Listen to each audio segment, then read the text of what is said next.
Hola a todos y todas. Estamos en el videochat Pregunta Alergias y está con nosotros Pedro Guardia Martínez, alergólogo, jefe de servicio de alergología del Hospital Universitario Virgen Macarena, presidente de Alergosur, persona clave en este ámbito del mundo de las alergias, persona que todo el mundo de la gente de Avanzas me dijo: tienes que hablar con el doctor Pedro Guardia, y aquí le tenemos en una semana muy importante alrededor para las alergias.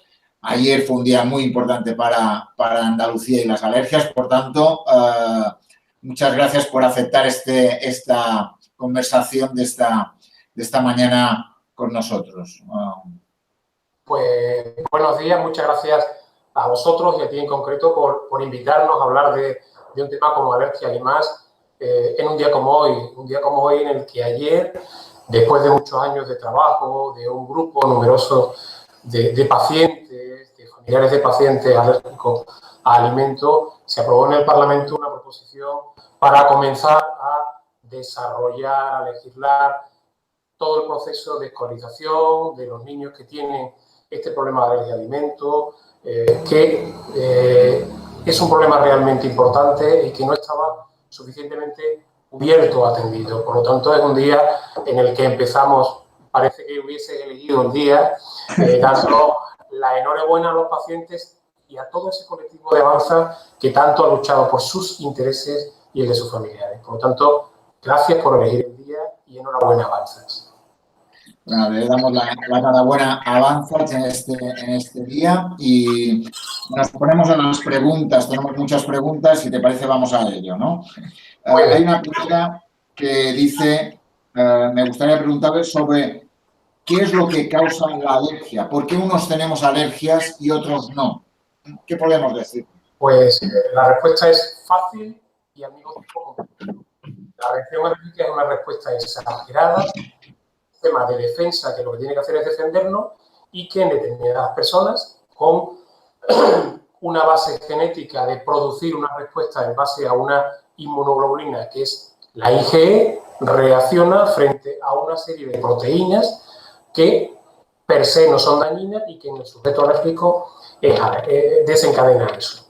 Si teniendo esa condición genética multifactorial a lo largo de nuestra vida no nos vamos a exponer en cantidad suficiente a algo, esa alergia que podemos detectar en un laboratorio con una serie de pruebas no va a dar expresión clínica.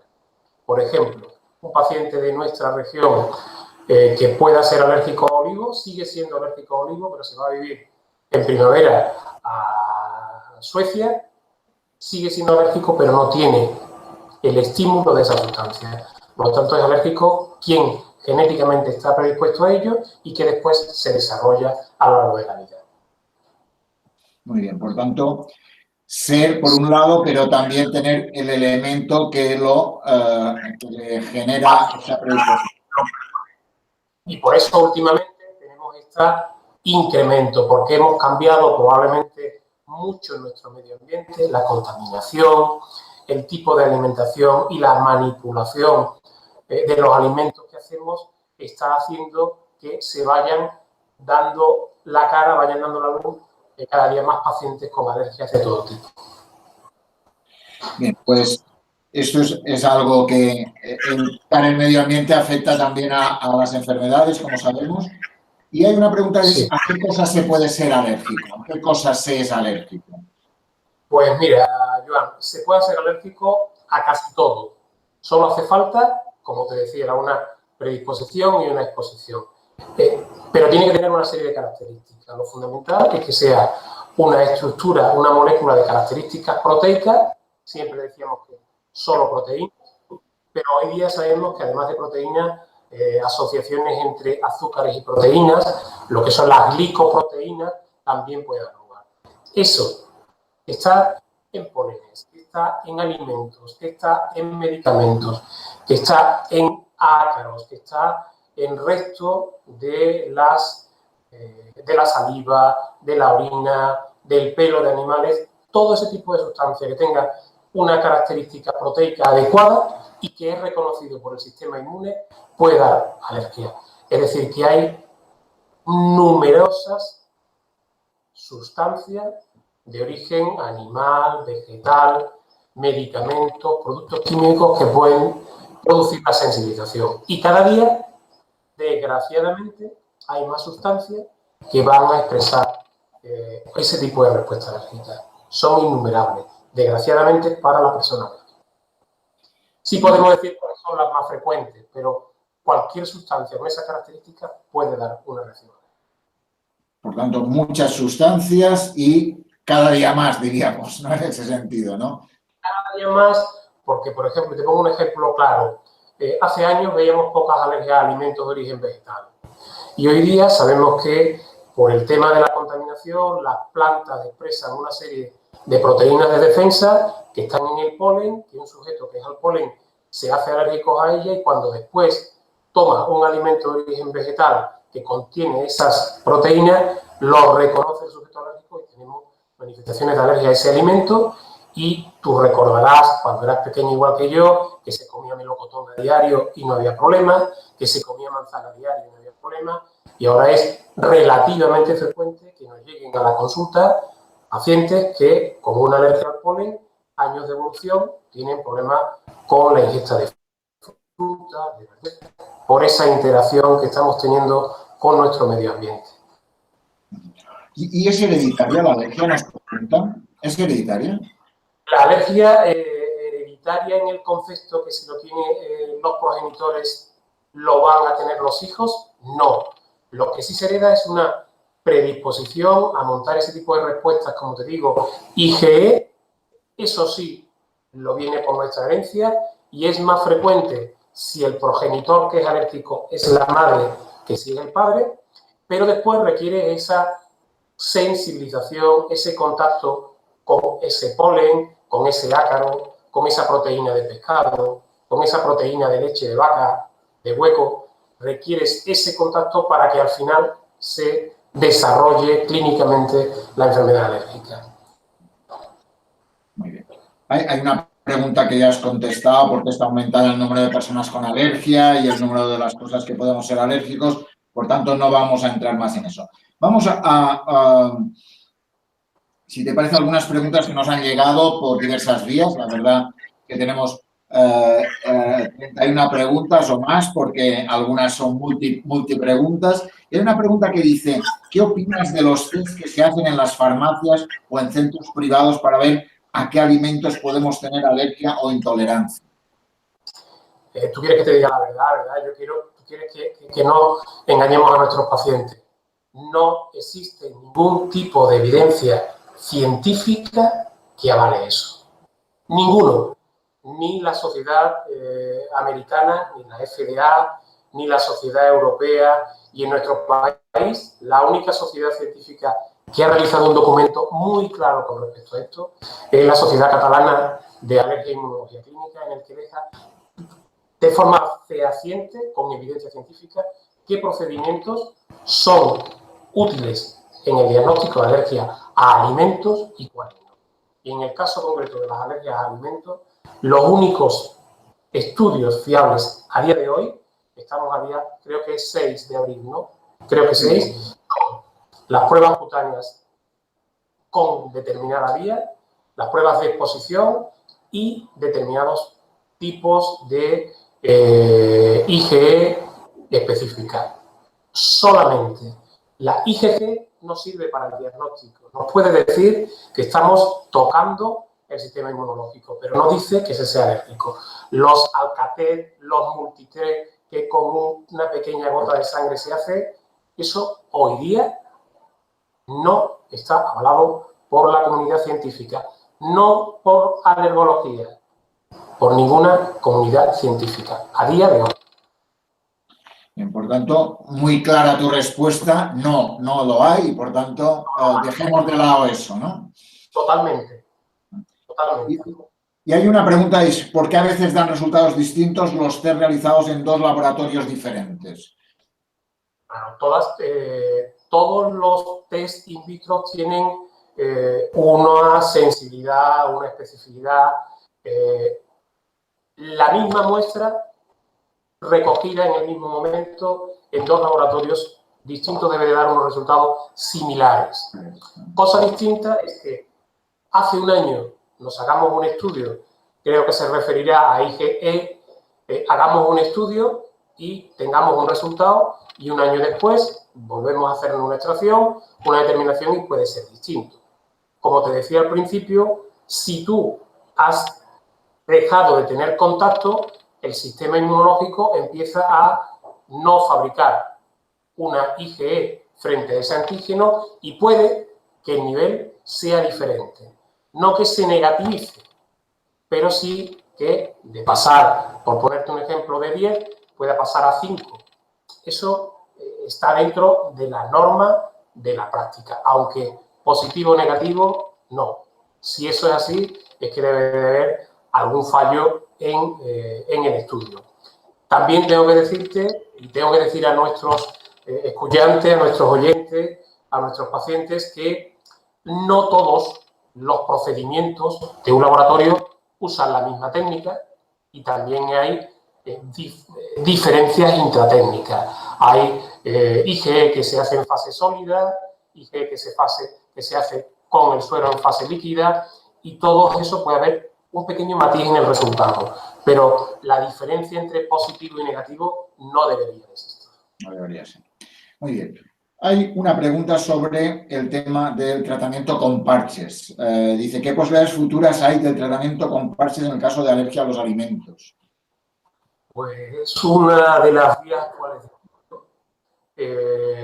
Están saliendo estudios a nivel multicéntrico, fundamentalmente en Europa y algunos en Estados Unidos, que están dando, tanto para la alergia a alimentos como tal, como para enfermedades como la dermatitis atópica, unos resultados esperanzadores que nos orientan hacia por dónde pudiera ir el tratamiento.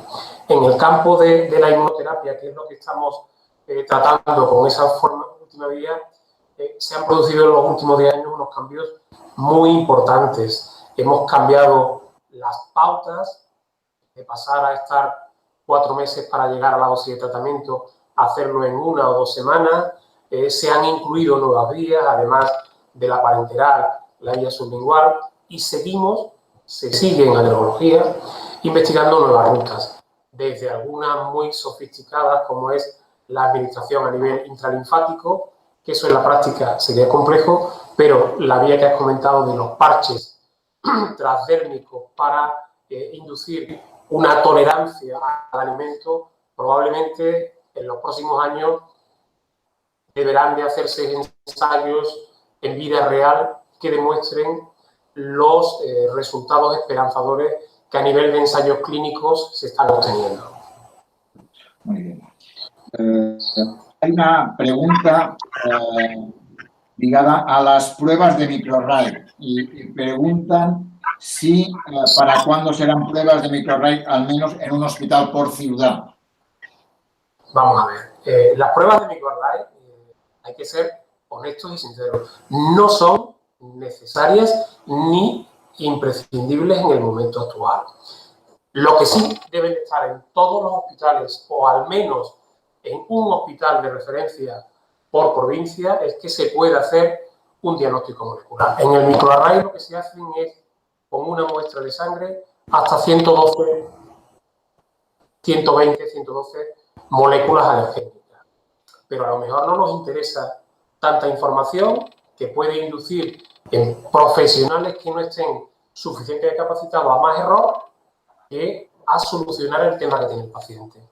Lo que hay que hacer, yo siempre le digo a mis estudiantes, no pidamos el cielo si no vamos a saber leer las estrellas.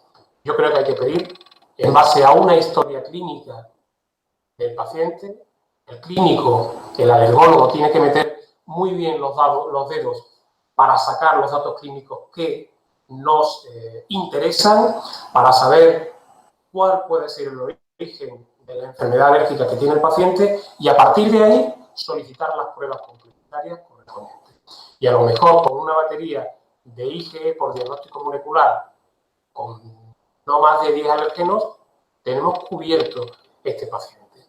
¿Para qué dejamos en mi hospital, en mi servicio, este tipo de determinaciones?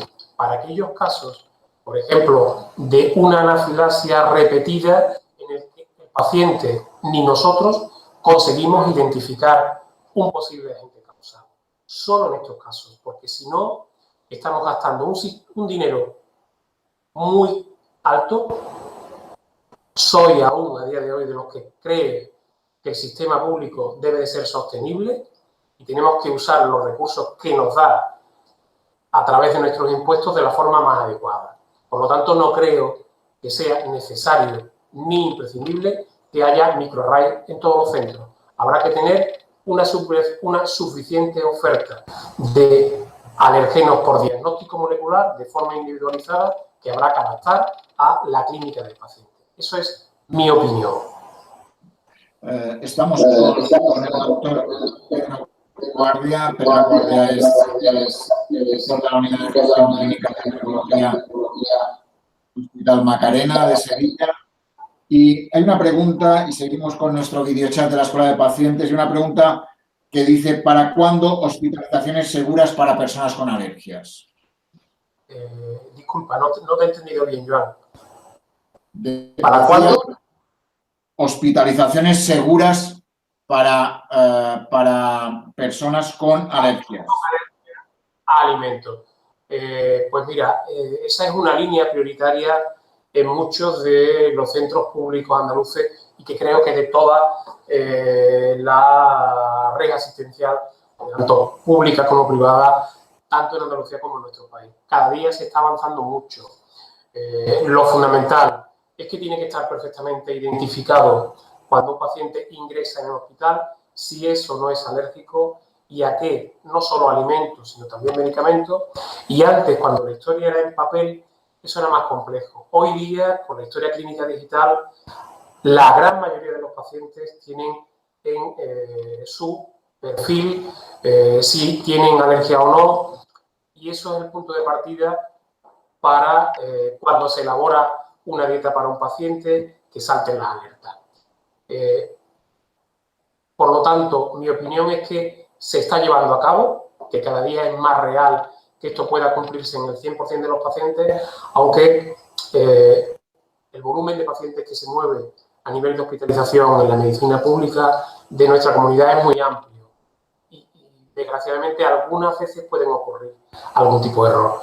Lo que sí ocurre es que de forma complementaria con esa información que tiene que estar en la historia clínica del paciente, muchas veces son los propios familiares los que nos recuerdan, sobre todo en una hospitalización, que mi hijo es alérgico a tal cosa, no lo tendrá, y por ahí, de forma complementaria, debe de estar. Pero ya te digo, Joan, que esto es una línea estratégica, la línea de seguridad del paciente cuando está en un centro hospitalario, tanto en consultas como en hospitalización, es una línea prioritaria desde hace años y que este año en concreto es lo que tú bien conoces, los acuerdos de gestión, es una línea que nos están imponiendo sí o sí y es una línea que es absolutamente necesaria.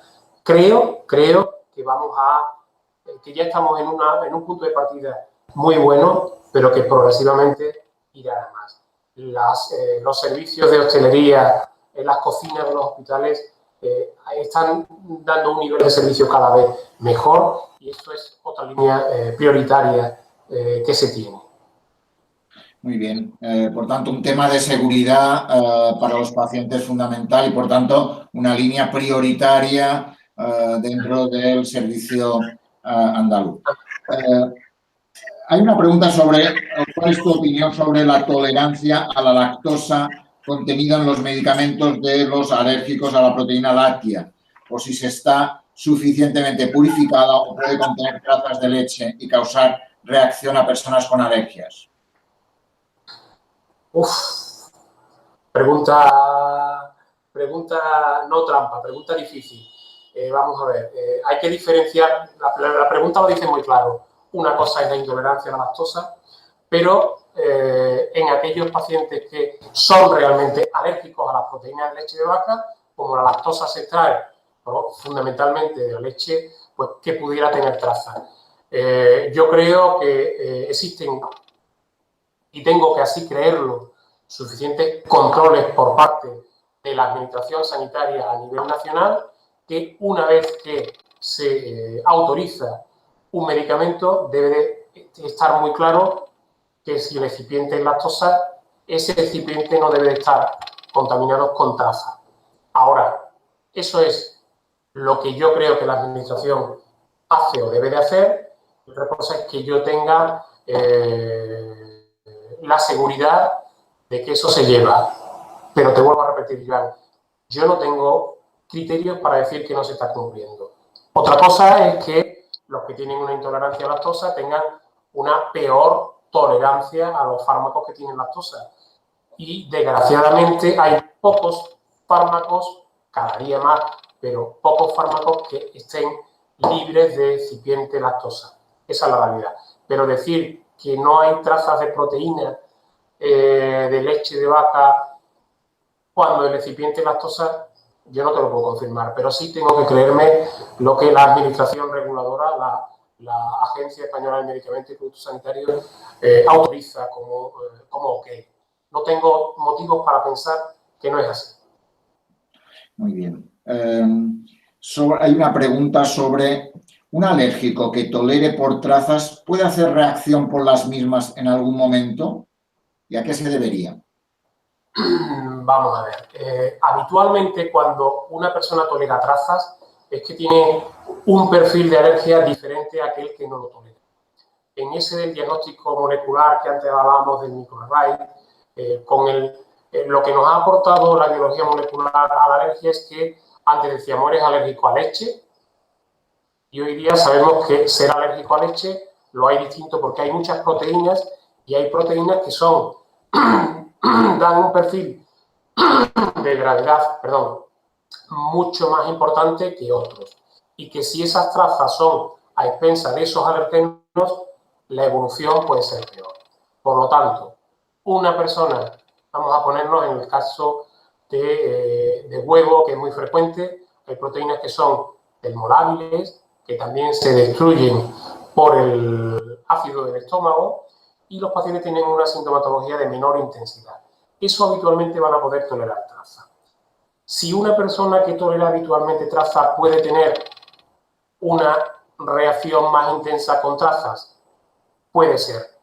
No es habitual, pero puede ser. Si esas trazas son expensas, por ejemplo, en leche, si esas trazas tienen un contenido en caseína más alta que otros alergenos, puede que tengas una reacción habiéndolo tolerado previamente.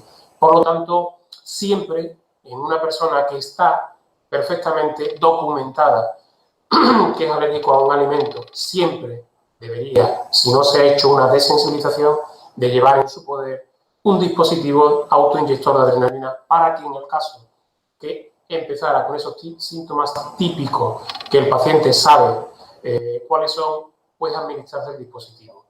En resumen, no es habitual que una persona que tolere trazas vaya a tener síntomas más intensos siempre que las trazas sean de ese alergeno. Si se ha modificado ese alergeno y es diferente, puede que al tomar una galleta que anteriormente han ido tolerando pueda tener una reacción. Por eso ellos saben que siempre suelen tomar los mismos productos que comprueban las etiquetas. Los pacientes de Avanza o de AERNA a nivel nacional nos han enseñado a los alergólogos cómo mirar las etiquetas. Nos informan de cambios de composición. Son más activos e incluso más conscientes que nosotros mismos en todo este tipo de casos. Muy bien. Pues siguiendo con nuestras preguntas de nuestro videochat, pregunta alergias, ¿qué opinas de las desensibilizaciones desde diagnóstico que se están llevando a cabo en clínicas privadas que están aflorando y que no se encuentran en el entorno hospitalario?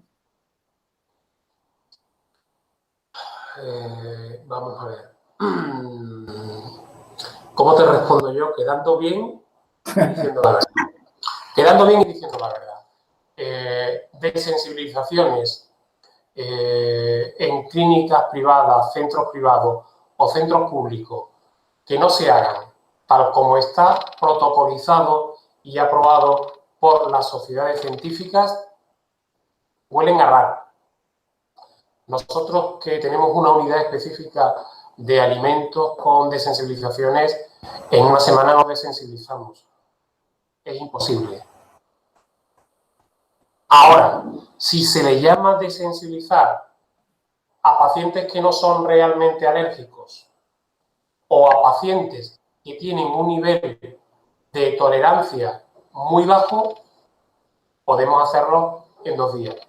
Pero el paciente tipo de alergia a leche o huevo con un nivel de caseína en leche muy alto o de ovomucoide o albúmina a huevo muy alto, en una semana yo te puedo garantizar que es materialmente imposible.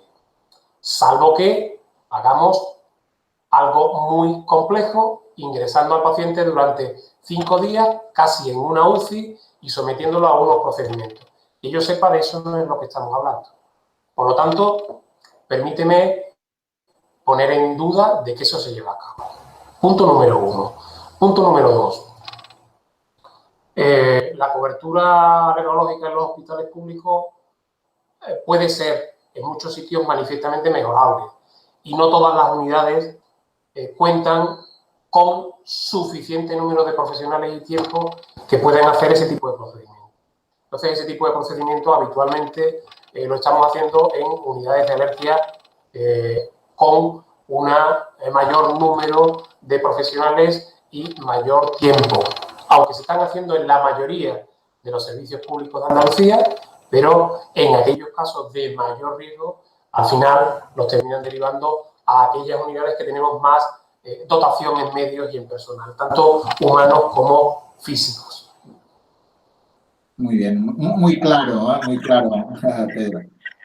¿En qué casos se pauta al paciente un autoinyector de adrenalina?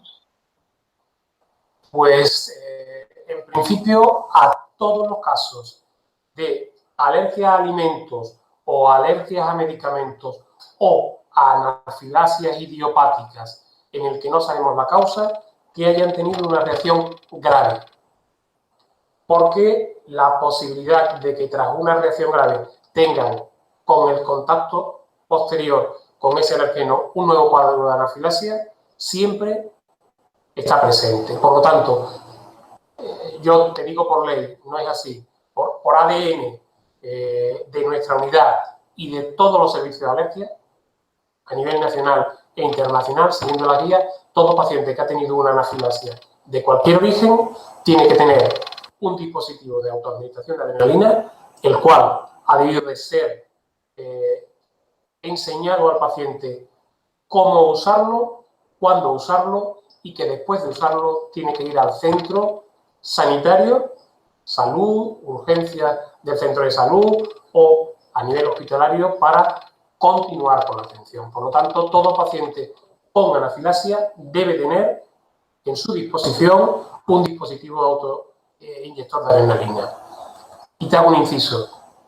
Estamos hablando de un autoinyector. No sirve una jeringa de adrenalina de 1 mililitro con una jeringa, con una aguja aparte, que el paciente cargue y se tenga que poner 0,3 o 0,5.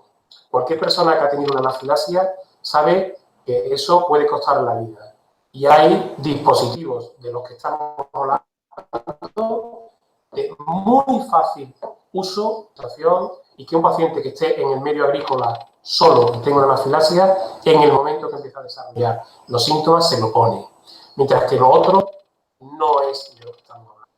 Y eso aún sigue usándose en muchos sitios. Tenemos que hacer una labor educativa muy importante a los compañeros de atención primaria, a la propia administración sanitaria, que aunque uno valga muy pocos euros y lo otro valga bastante más euros, salvar la vida de una persona cuesta mucho dinero. Y es costo eficaz. Muy bien. Alrededor del tema de lo que hemos hablado, hay una pregunta, si estás de acuerdo con la afirmación de que los alérgicos no mediados por IgE no tienen reacciones de anafilasias y, por lo tanto, no necesitan llevar como prevención el autoinyector de adrenalina. Al 100% de lo que has dicho, no. la mayoría de las reacciones no IgE mediadas no van a dar lugar a cuadros inmediatos, son cuadros más tardíos que no suelen ser cuadros tan que ponen en peligro la vida del paciente, pero que sí pueden ser graves y que requieren otras medidas. Ahora, en determinados tipos de alergia gastrointestinal no IgE mediada, en algunos casos en concreto que tienen reacciones muy importantes, que no llega a ser una anafilaxia, pero que puede ser una anafilaxia light, nosotros recomendamos en ese tipo de pacientes, en un grupo muy concreto de ellos, que lleven el dispositivo de autoinyección. No es en el 100% de los pacientes, pero en un grupo muy concreto que tiene las reacciones más graves, que digo, no son inmediatas por definición, no son IgE mediadas, pero sí los recomendamos por precaución.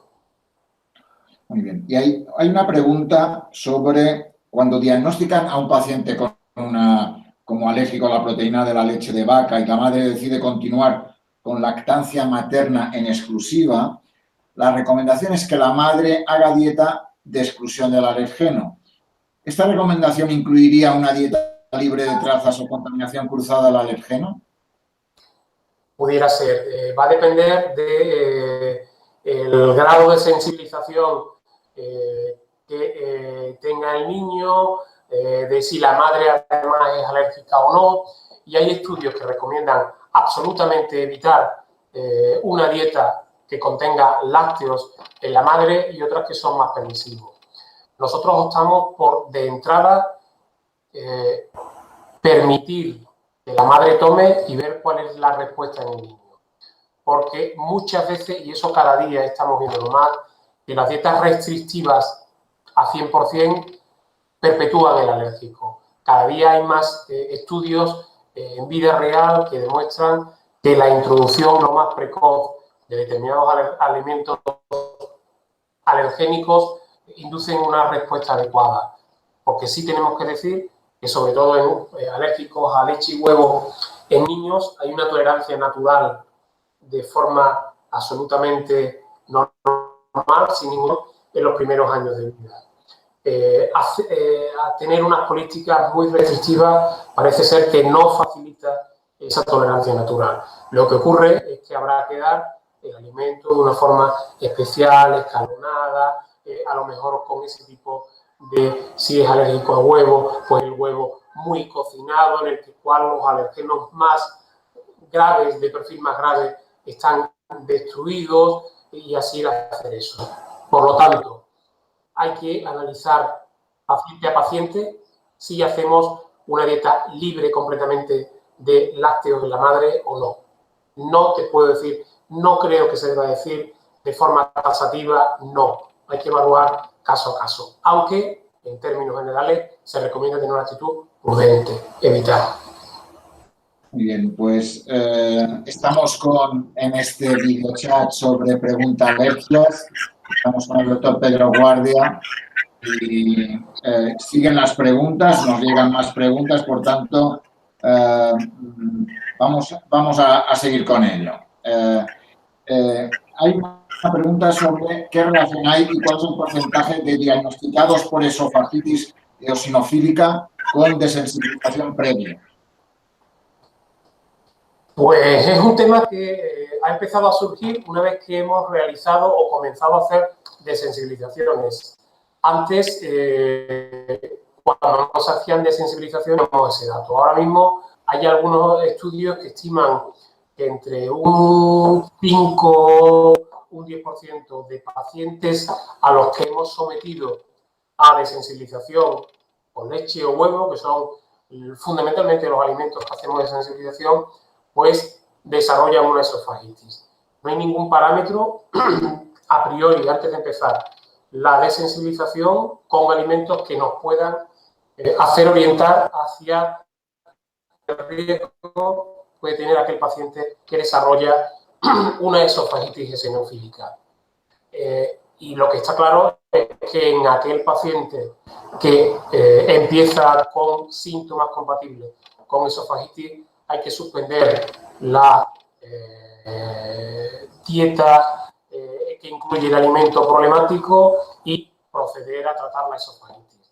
Por lo tanto, entre un 5 y un 10%, como mucho en la literatura, está descrito que los pacientes en desensibilización desarrollan esofagitis y que no hay ningún criterio previo que indique un perfil de qué paciente pueda desarrollar una esofagitis tras el procedimiento de desensibilización y que una vez que aparezca hay que retirar el alimento de la dieta del paciente.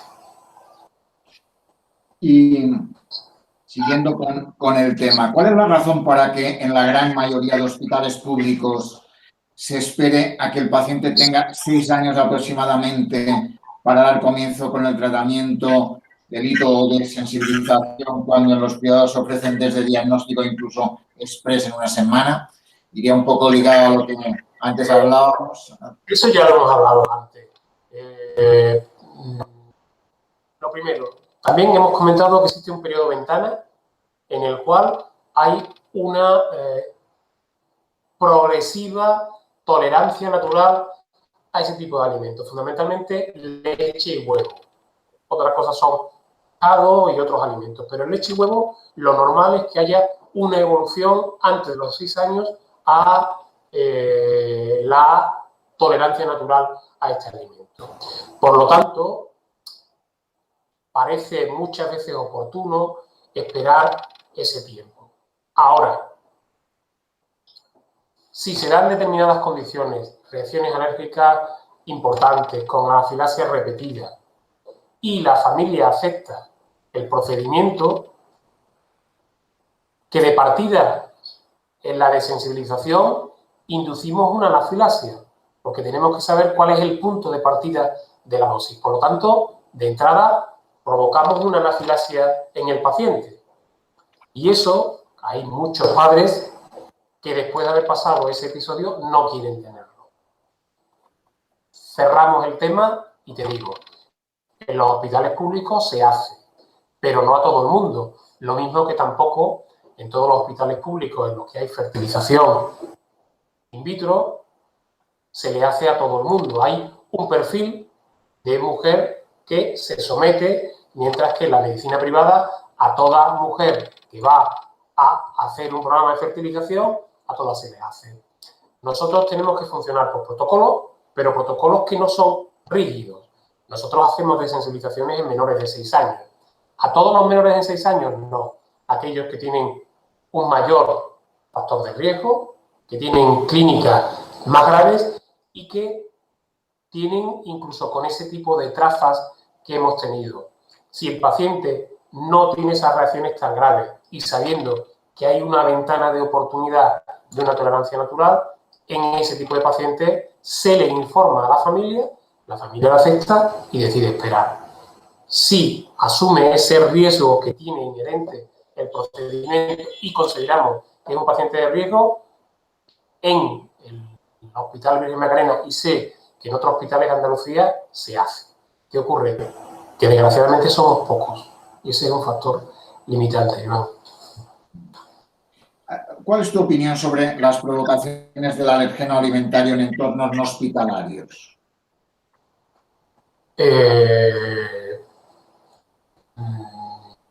Depende del perfil de paciente, como te decía antes. Si yo lo que tengo es lo que llamamos un síndrome de alergia oral, que se caracteriza porque tengo al comer un alimento fundamentalmente de origen vegetal, un picor en lengua, labios y discreta alimentación en labios, y que no suele evolucionar en la mayoría de los casos a una reacción generalizada, ya sea solo de urticaria o una anafilaxia, un broncoespasmo o un asma, a lo mejor pudiera ser. Yo no lo recomiendo y desde luego, aquel paciente que tiene una alergia alimentaria grave, con un perfil de síntomas generalizados sistémicos, desde una urticaria hasta una anafilaxia, eso cuando hacemos una exposición podemos tener ese tipo de reacción y tiene que ser un centro público o privado que tenga las garantías de abordaje correcto. No está a disposición de todos los centros. Por lo tanto, si existen los requisitos mínimos de un abordaje de una reacción anafiláctica grave, se puede hacer. Pero yo recomiendo que se haga en un medio adecuado. Y eso en la medicina pública lo tenemos claro. Y también, estoy seguro, conozco muchos centros de medicina privada que también lo hacen.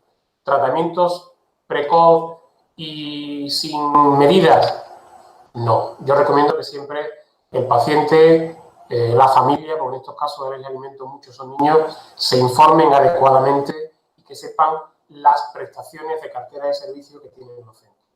Y eso a nivel público lo sabemos claramente. A nivel privado, en muchos centros existe. Hay una pregunta sobre el tema de los alergenos y los medicamentos. Dice la pregunta, la normativa sobre declaración de alergenos en medicamentos no incluye la leche o el huevo, por ejemplo, como alergenos de obligada declaración en prospectos y fichas técnicas. Cuando pautan medicación, ¿son conscientes de lo que esto significa para un alérgico a esos alimentos? Las preguntas algunas tienen su intríngulis. Hombre, habitualmente en los servicios de alergia, cuando pautamos algún tipo de medicación, somos conscientes habitualmente de lo que pautamos. Fuera del ámbito alergológico, ¿eso ocurre y sucede?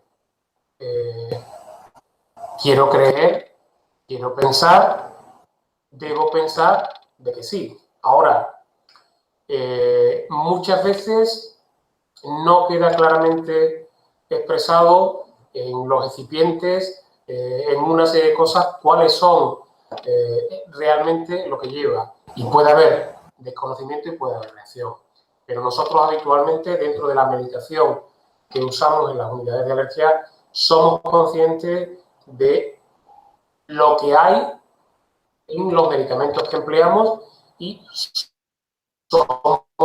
estamos usando productos que a un paciente que es alérgico a tal alimento va a tolerar. Al menos, vuelvo a repetir, hasta donde yo conozco, sí. Muy bien. Hay una persona que has tenido, Ana Pacheco, nos pregunta, doctor Guardia, ¿considera usted que la sanidad pública en Andalucía está dotada de los medios suficientes para atender al creciente número de pacientes con todo tipo de alergias? Iván, está subiendo la intensidad de las preguntas. Me estás poniendo a veces en un compromiso. Bueno, ya me vas conociendo, trato de responder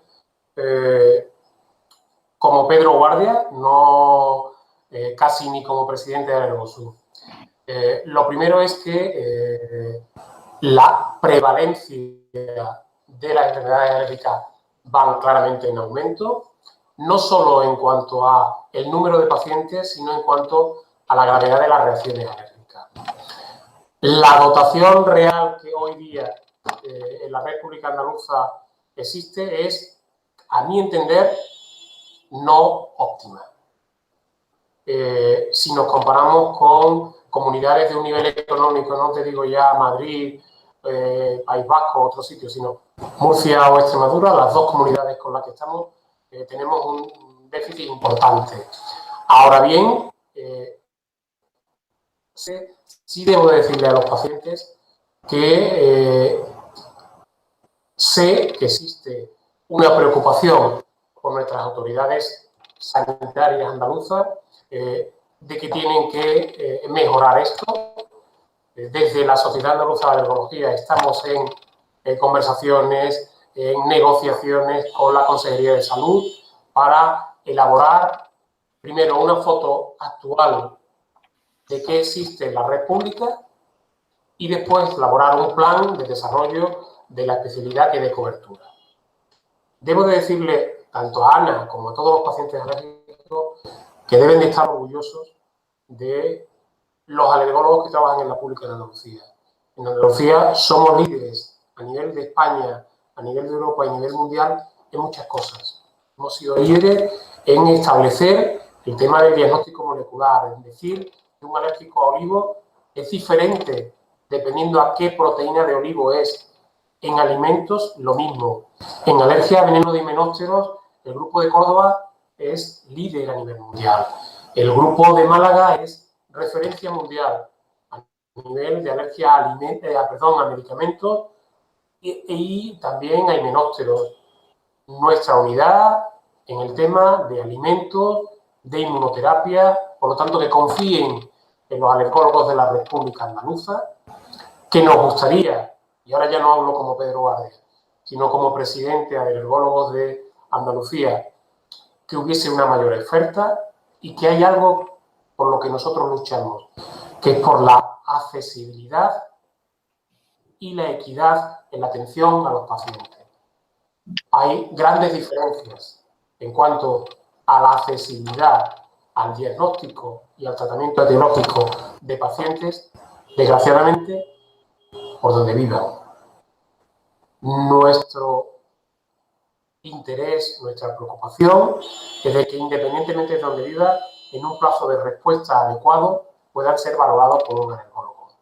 Alergología, te recuerdo que es una de las pocas especialidades que no tiene plazo de garantía. No obstante, en los acuerdos de gestión que antes comentábamos de la mayoría de las unidades, pactamos con nuestros directores un plazo de respuesta adecuado. En el caso del hospital, siempre como si tuviésemos plazo de garantía, plazo de respuesta, estamos por debajo de sentadillas que se nos ofrecen. Nosotros en el Macarena de Sevilla somos muchos. La situación de mis compañeros de Almería, de Jaén, de Cádiz, es diferente. Y soy consciente de que la Administración lo quiere abordar. Espero y deseo que en los próximos años la accesibilidad del paciente alérgico sea homogénea y podemos dar una respuesta en tiempo y forma adecuada a las necesidades de los pacientes. Creo que te he contestado a ti y a Ana. Espero que la respuesta... Tiene una segunda parte. Tiene una segunda parte la pregunta de Ana. Dice, ¿cree que la Junta de Andalucía, te hago la pregunta como presidente de Alergosur, y dice, ¿cree que la Junta de Andalucía debe normalizar la ratio de esta especialidad y disminuir las listas de espera, así como dotar a todos los centros hospitalarios de más plazas de la especialidad de alergología y métodos diagnósticos para una atención eficiente?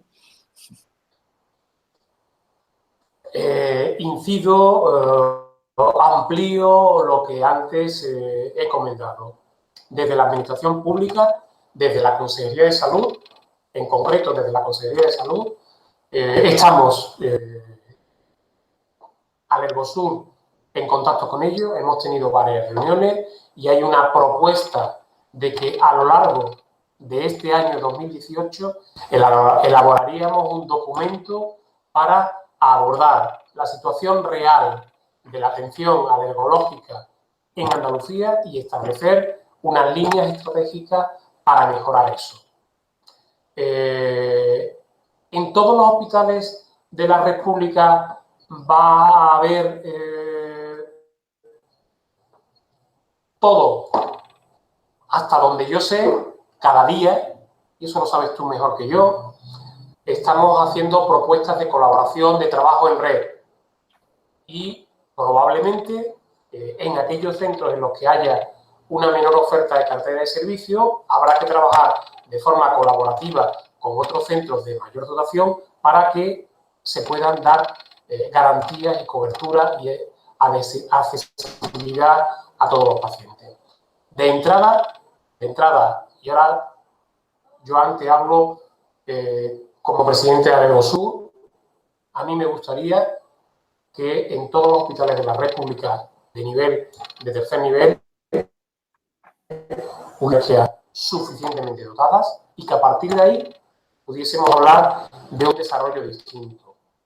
Porque tú sabes que lo que le ahorramos en los hospitales en los que tenemos unidades de alergia a nuestros centros en reacciones alérgicas a medicamentos, por ejemplo, de uso tan habitual como antibióticos, quimioterápicos, en el que hay que buscar alternativas más caras para el sistema, con mayor posibilidad de efectos secundarios al paciente, cuando nosotros lo valoramos, hacemos una desensibilización a ese medicamento, pues un volumen de dinero muy importante.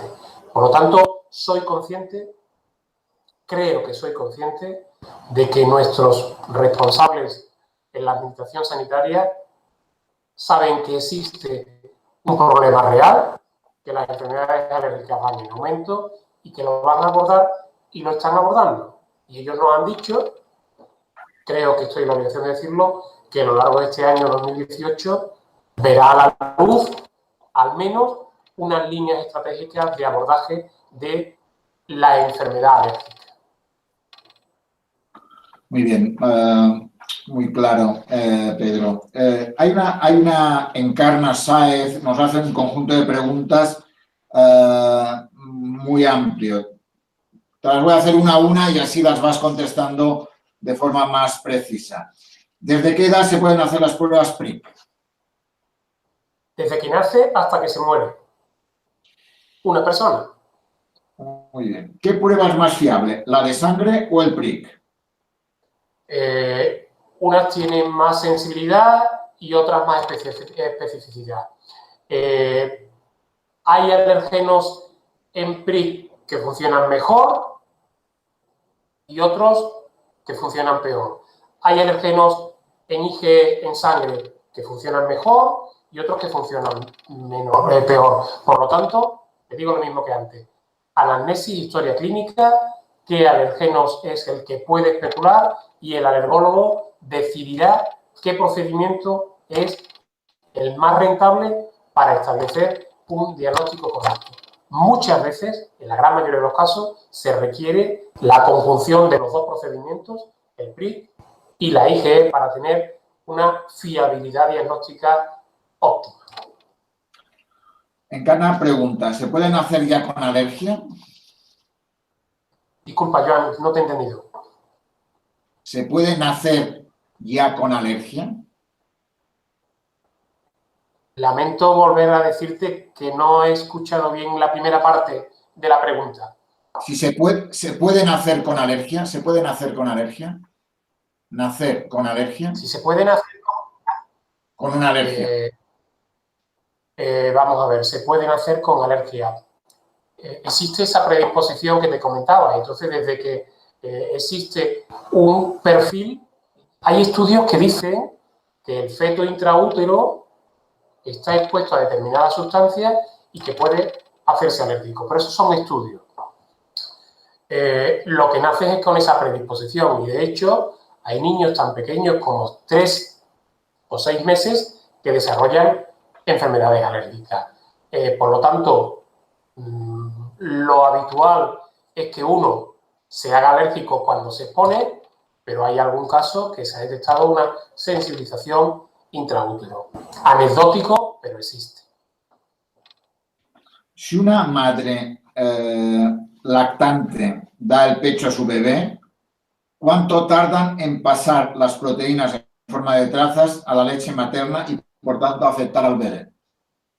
En relativamente poco tiempo. Lo mismo que se ingiere por vía digestiva, eso pasa al torrente sanguíneo, lo que son los alérgenos en cuestión, y se pueden detectar en sangre y en secreciones y en fluidos. La leche materna es uno de ellos, por lo tanto, en una hora, entre 1 y 4 horas después de haber ingerido un alimento, se puede detectar si existen suficiente cantidad de ese alergeno en la leche materna. Muy bien. A veces, ¿qué se sabe actualmente sobre la microbiota individual y alergia? ¿Hay avances en esta línea de investigación? Esa es una de las líneas de investigaciones fundamentales ahora en alergología.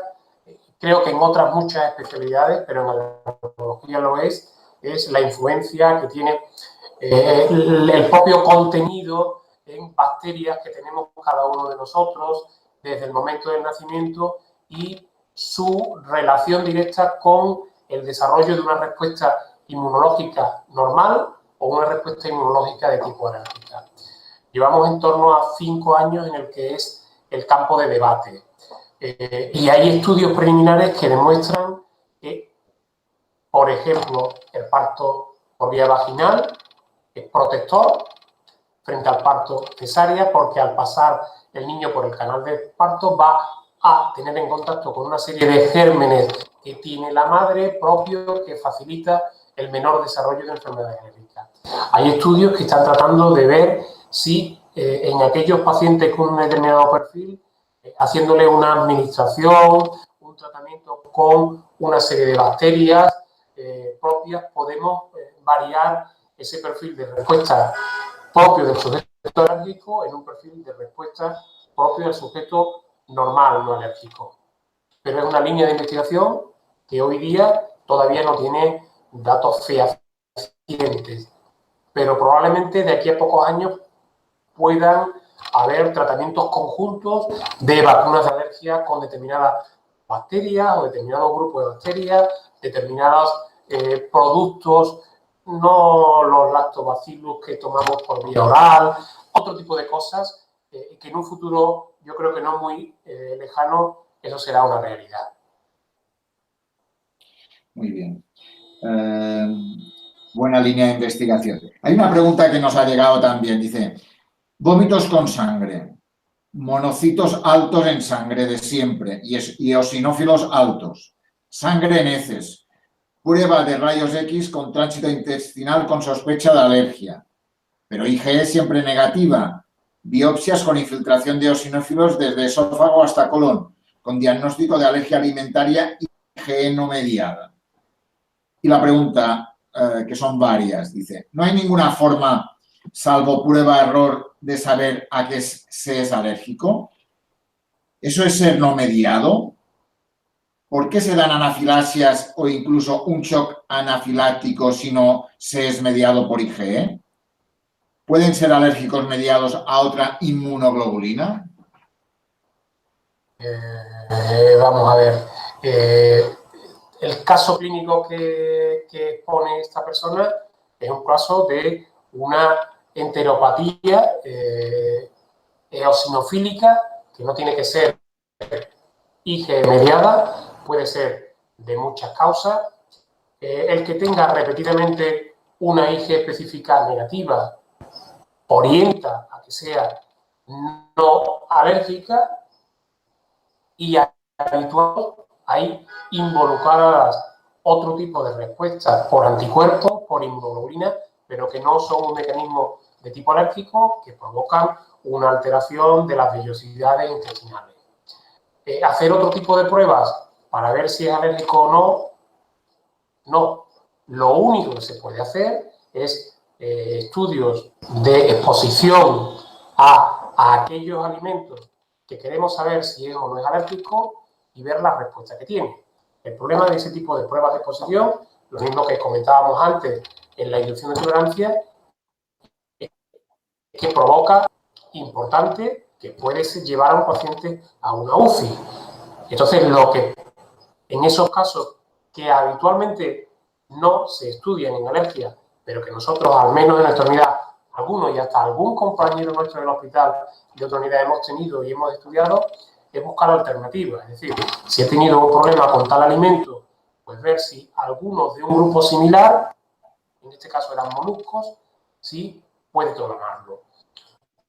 Pero otro tipo de situaciones a día de hoy realmente no está disponible en este momento. Muy bien. Hay una pregunta. ¿Puede salir algún alimento en la prueba ISAC negativo, pero que al tomar dicho alimento se tenga una reacción alérgica? Por supuesto. Por supuesto, te he comentado antes que el ISAC tiene una serie de alergenos, pero no todos. Y, por ejemplo, hay determinados alimentos que tienen, que conocemos que hay 12 o 13 alergenos. Los frutos secos es uno de los más frecuentes. Hay solo determinados alergenos. El que esa prueba de ISAC ahora distintos alergenos TD negativo, no excluye otro alergeno que no está incluido en esa batería de microarray que sea positivo y que sea el causante del síntoma que tiene el paciente. En el diagnóstico, como antes también incidía, hay que hacer una adecuada historia clínica, hay que hacer un test cutáneo con el alergeno, con el alimento completo, ya sea el alergeno completo o lo que se llama PRISPRI, que es pinchar el alimento. Después hay que hacer una IgE específica al alergeno, en este caso al alimento completo, y después se habrá que hacer a las distintas componentes moleculares, a los distintos partículas alergénicas que están dentro de un alergeno completo y ver cuál es la responsable. Si las que tenemos comercialmente disponibles son negativos y tenemos una clínica compatible, un test cutáneo con el alergeno completo positivo y una IgE específica con el alergeno completo positiva, aunque el diagnóstico molecular nosotros consideramos que el paciente es realmente alérgico a esa sustancia, porque no están todos los alergenos disponibles en ese microarray. Muy bien. Ahora hay otro caso clínico. Dice, estoy afectada de dermatitis atópica severa, soy alérgica y asmática. En mi caso estoy todo el año con brotes, algo que me desespera y entristece muchísimo, ya que mis brotes suelen ser en la cara, tengo mucho picor y lo único que me alivia, y no siempre, son los corticoides, tanto orales como cremas. Estoy en estos momentos haciéndome en su unidad de alergia pruebas de contacto y asma y analíticas a la espera de diagnóstico para ver qué tratamiento se puede poner. He estado con inmunoterapia, tomando metotrexato y algunas más, incluso tomando rayos UVA. Nada me alivia los brotes. Todas las cremas que uso son especiales para dermatitis atópica y descamación, hidratantes, nutritivas, etc. Incluso me he hecho analíticas por mi cuenta para ver si había algún alimento que me estuviera empeorando los brotes de esos análisis. Y me dijeron que tenía que dejar el trigo, la leche, el huevo, la ternera, la soja, la chacina, el pescado azul. Me lo repetí y ya solo me producen intolerancia el trigo, la leche y la soja y el arroz y las almendras. Ahora estoy con brotes y picores que están empeorando y me da mucho miedo de cara a la primavera porque los brotes de la cara son brutales. Me gustaría que me pudieran ayudar o saber dónde dirigirme allí en la unidad de alergia del Macarena. Por favor, necesito que me ayudéis a ver cómo puedo mejorar.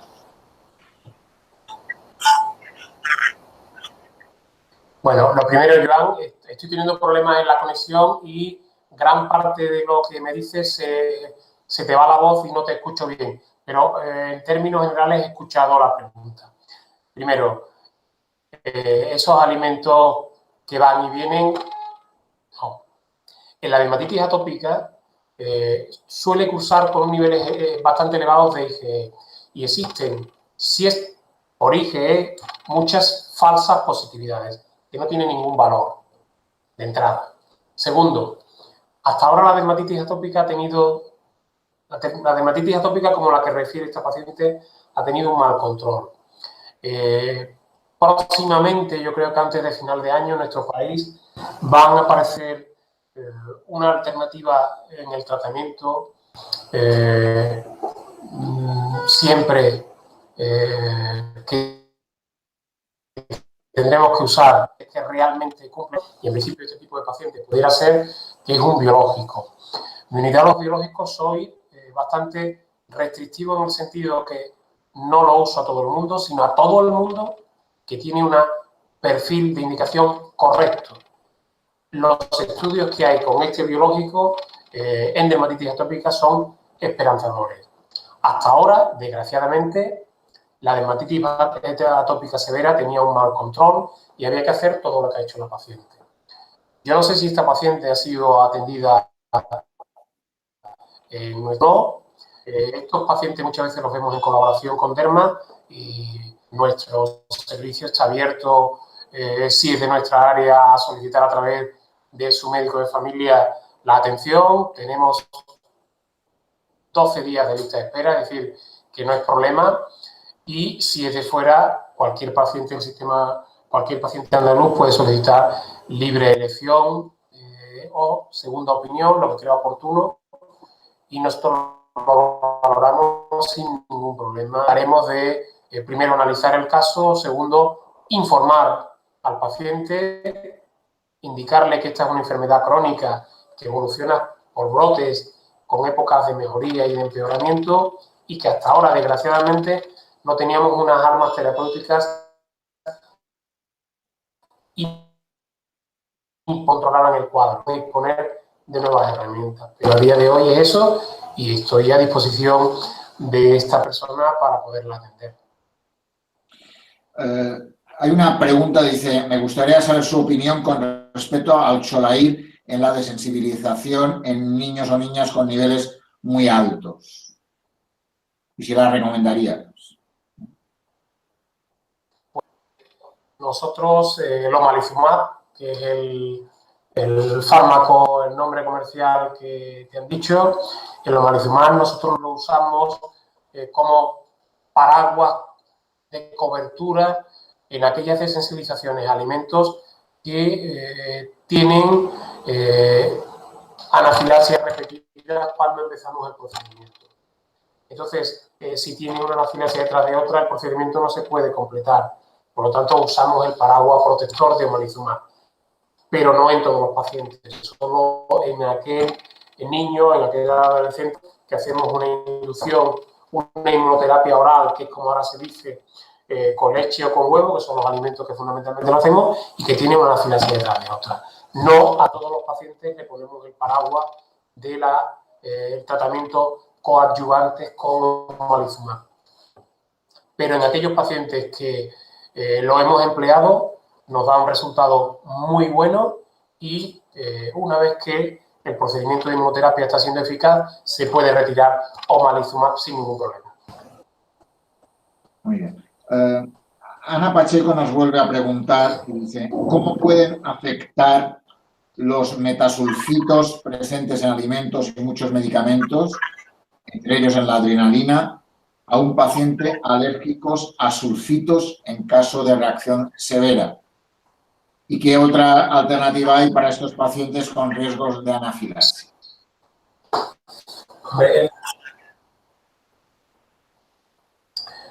El tema de los sulfitos, de los aditivos en general, es controvertido. Hay quien cree a rajatabla en ellos y hay quienes tenemos una opinión más reservada. Sí es cierto que en el caso de determinados aditivos, como el que ha dicho, existe una clara relación entre reacciones adversas cuando se ingieren alimentos que tienen un alto contenido en esta sustancia y sintomatología clínica. Y que hay algunos medicamentos que tienen entre sus componentes conservantes este tipo de productos. Cada vez, por lo que yo sé, la Administración Sanitaria está haciendo una política para que este tipo de aditivos que están contenidos en algunos productos sanitarios vayan desapareciendo. Mientras tanto, están identificados y lo que hay que tratar de es evitarlo. Otra alternativa hoy día no existe, desgraciadamente, Ana. Vale. Cita Andrea nos pregunta, tu opinión, Pedro, acerca de la lactosa en los medicamentos. Mi hija reacciona con los que tienen este componente como excipiente y la mayoría de los antihistamínicos lo tienen. Vuelvo a repetirte, yo debo de tener un problema de conexión aquí en el hospital. No acierto a completarla, a oír la pregunta. Creo que hablas de la existencia de lactosa como excipiente en los medicamentos. Exacto, exacto. Así es. Desgraciadamente es el excipiente fundamental que está en los medicamentos, pero la persona que es alérgica a proteínas de leche y vaca no tiene problema con la lactosa.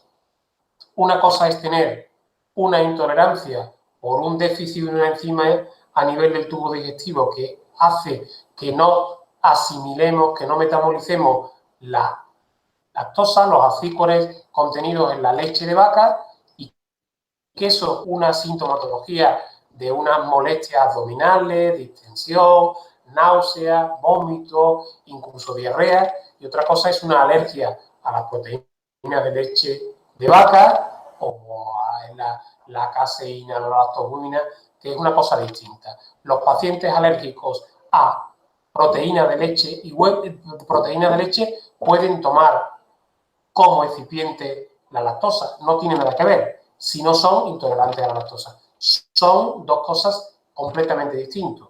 Lo que ocurre es que muchas veces en la población general, incluso en la población médica, identifican intolerancia a la lactosa con alergia a la leche y no tiene nada que ver. Son dos cosas completamente distintas.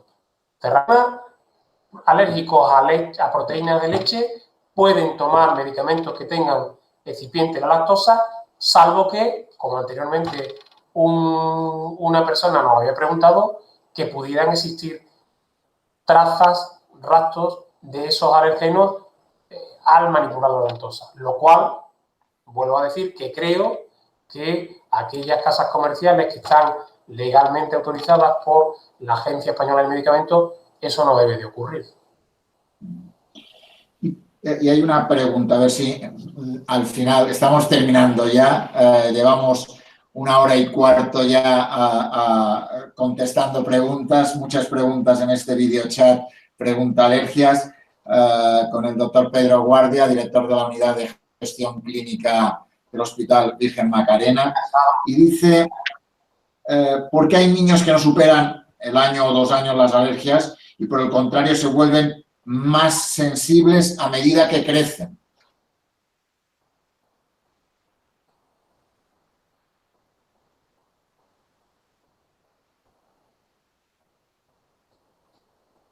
No sé si me has oído, Pedro. ¿Por qué hay niños que son más alérgicos que otros? ¿Y por qué unos? He escuchado parcialmente. ¿Por qué hay niños que se les cura la alergia y por qué hay niños que con el paso del tiempo son más alérgicos que otros o son alérgicos a más sustancias? Sí, en esa línea. ¿Era esa la pregunta? Dice, ¿por qué se vuelven más sensibles a medida que crecen?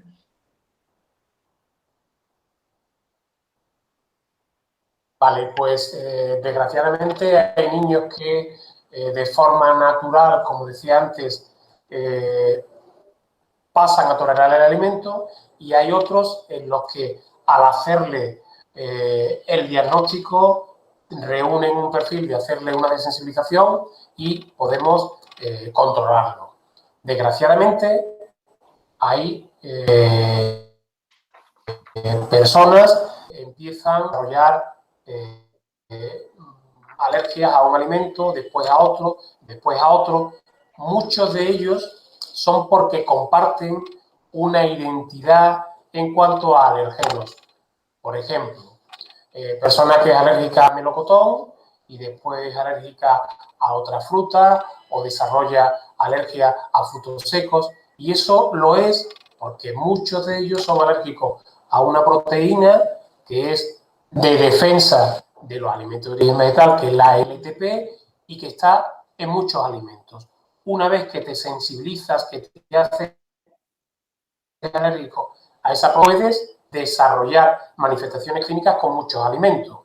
Una persona puede ser alérgico a melocotón y ser alérgico a esa proteína, pero puede ser alérgico a melocotón y ser alérgico a otra proteína que a lo mejor no tiene esa ubicuidad, no está en tantos otros alimentos, con lo cual el perfil es diferente. Por lo tanto, el diagnóstico molecular de la alergia al alimento o la alergia al polen o la alergia al ácaro que tiene nos va a dar un perfil de la evolución de ese sujeto, si solo va a ser alérgico a este alimento o si va a hacer secuencialmente alergias a más alimentos. A priori, antes no lo podíamos definir, pero hoy día, con un diagnóstico molecular que, como te decía, no tiene que ser ese microarray, sino que puede ser un diagnóstico a 5 o 6 proteínas, nos puede orientar hacia si el perfil va a ser de uno u otro. Afortunadamente, si estamos hablando de un chico joven, yo espero que antes de que llegue a su edad adulta, la investigación nos lleve a poder controlar este tipo de cuadros de una forma más eficaz, con menor efectos secundarios, con menos costes, porque de verdad que uno de los aspectos que más afecta al sujeto alérgico, a la persona alérgica al alimento, es su vida, sobre todo en edad adolescente. No soy igual que mis otros amigos, que mis otros compañeros. Tener cuidado. Cuando es pequeño, la familia trata de proteger que no ocurra, pero después hay entre los 13 y los 20 años, que es una edad problemática, y tenemos que tratar de conseguir, contra antes, diagnosticar qué le ocurre a nuestros pacientes alérgicos y, en la manera de lo posible, ofertarle un tratamiento que modifique. Ese es el objetivo que está en nuestra mente, es el objetivo por el que trabajamos, y a nivel andaluz y a nivel español hay muchos grupos que están tratando de investigar en esa modulación, en esa respuesta terapéutica. Pero el primer paso es el mejor diagnóstico para que, y para eso hace falta que haya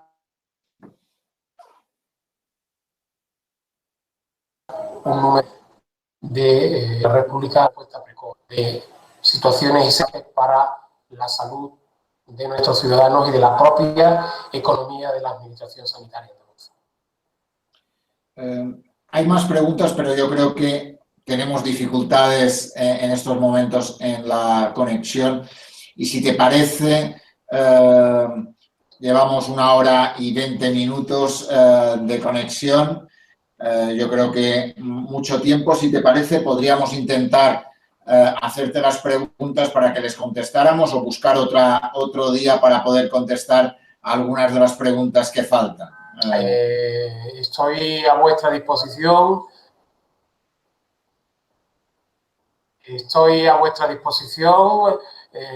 Hablando antes, buscamos el momento más oportuno para todos, y es un placer poder participar en este foro para dar la información más real a la población y que podamos ayudar a nuestras personas que demandan asistencia. Y siempre que cuentes conmigo, suelo ser claro. No me gusta meterme en charcos, pero si tengo que dar una información de ese tipo, la doy.